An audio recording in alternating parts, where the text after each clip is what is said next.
Hello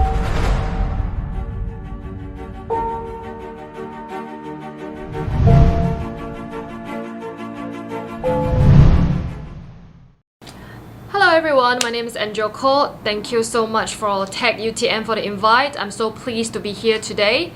Let me briefly introduce to you guys who I am. I'm actually a pharmacist and also a social media content creator. In 2014, I joined Miss Astro Chinese International Pageant and I won the crown. Ever since then, I participated in the entertainment line. I participated in acting, hosting, and etc. And then last year, 2020, when the pandemic outbreak, I started my own YouTube channel, and in my YouTube channel I started to film and share about my pharmaceutical knowledge and also issue in gender relationship. Ever since then, I received a lot of message across the world asking my opinions in their relationship and also their marriage. And today I'm going to share about my new finding in relationship. I found that amongst all those problems that most of my followers of my fans are facing, actually they share a similarity between them, which is family relationship or family upbringing actually influence how their lifestyle is going to be. And in today's video, I'm going to share about the details in how family's upbringing is going to affect your adulthood or your relationship. If you take an in-depth look in your past relationship or your current relationship, you often share the same kind of behavior in all your relationship. Some of you will realize that you are trying to please your lover. Some of you will exert some control in your relationship, or you may even have an idealized picture how your lover should be, or so on.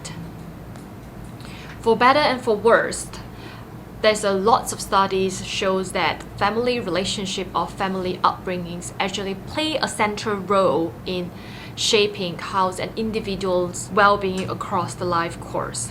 How we choose to react to our different situations and how we express ourselves are formed at a very young age. Marriage and family counselor Dr. Milan K. and Yakovich describe everyone have a different lifestyle based on their family upbringing. A love style is a compromise of a tendency and inclination how we respond to our relationship. But by understanding how we love, we have to discover how our love style exerts on our relationship. There are 4 common love styles that I often see in my life. First one is the pleaser. Pleaser often grow in a family with overprotective parents. They have to exert at their best behavior just not to provoke their parents, which will react angrily or harshly towards any perceived misdeed. Rather than receive comforts from their parents, they have to give comforts back to their reactive parents. Pleasers hate to be in a conflict, confrontations, or disagreements. When they find themselves in a disagreement, they often end up the disagreement by giving in or making up it quickly. When they find themselves angry with their spouse, they often resolve in lie or passive aggressiveness, rather than directly addressing the situation, which may potentially lead to confrontations. Pleasers are very anxious about making other people upset, and they often grow up in how to read people's moods better to ensure they keep everyone happy. So there's a little tips for all of the pleasers out there. Try to keep your personal boundary. Learn how to stand up for yourself and not to living in other expectations. Second one is a low self-esteem. Person with a low self-esteem often grow in a family which is quite chaotic, with one or both parents are very violent, very angry, or very judgmental.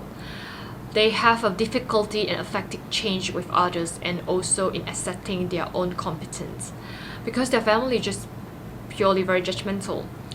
Looking back with a traditional parenting, we often hear things like we shouted at you, we scold you, we hit you, we beat you, we belittle you.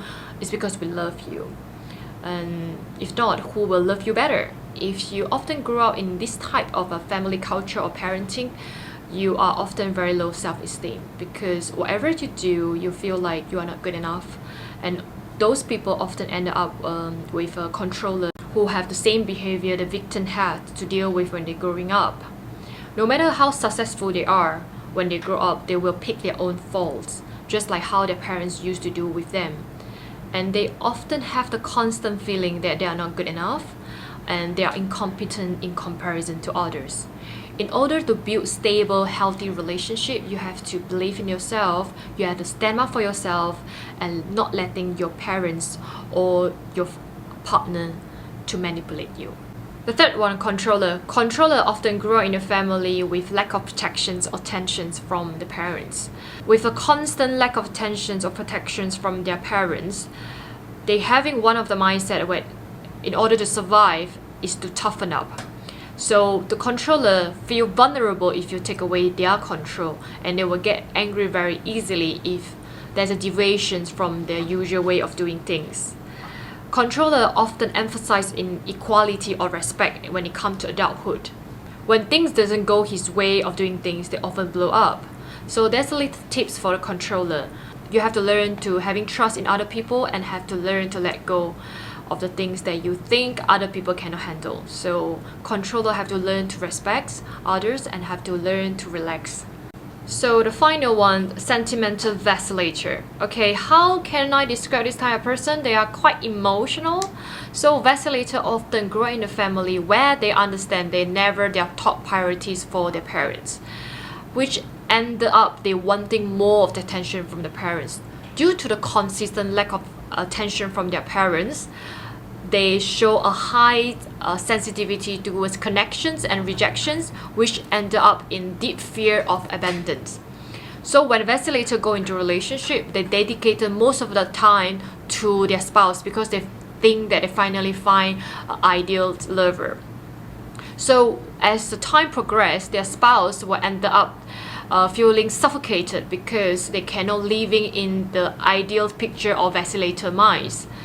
And their spouse often end up feel like they are not good enough, or they feeling like they are walking on the eggshells when trying to love the vacillator. Vacillator often have a lot of imaginations or a lots of rules and regulations of how their lover should be.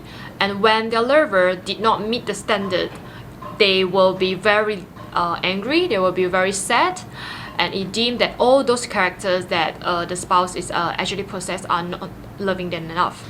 So here's a little tips for the vacillator. Try to find a realistic expectations and learn how to space yourself so you don't end up getting hurt by your own expectation. Okay, so here you go is the above love styles that I always see in my life. The above love style shows a different type of emotional injury a person might go through in their childhood and how it affects the love life when they enter adulthood. Our childhood experience have a huge impact in how we receive and giving love in our adulthood. Knowing your lifestyles or your partner lifestyle can potentially help you in to better understanding how's your tendency and inclination or how's your partner going through in their past.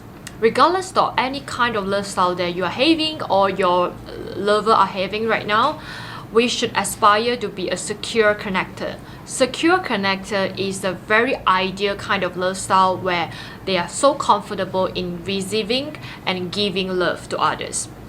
So here you go, my sharing today. I hope these sharings help you a lot or your partners a lot, or help you to explain a lot of problem when you come into relationship. So thank you for watching. See you next time.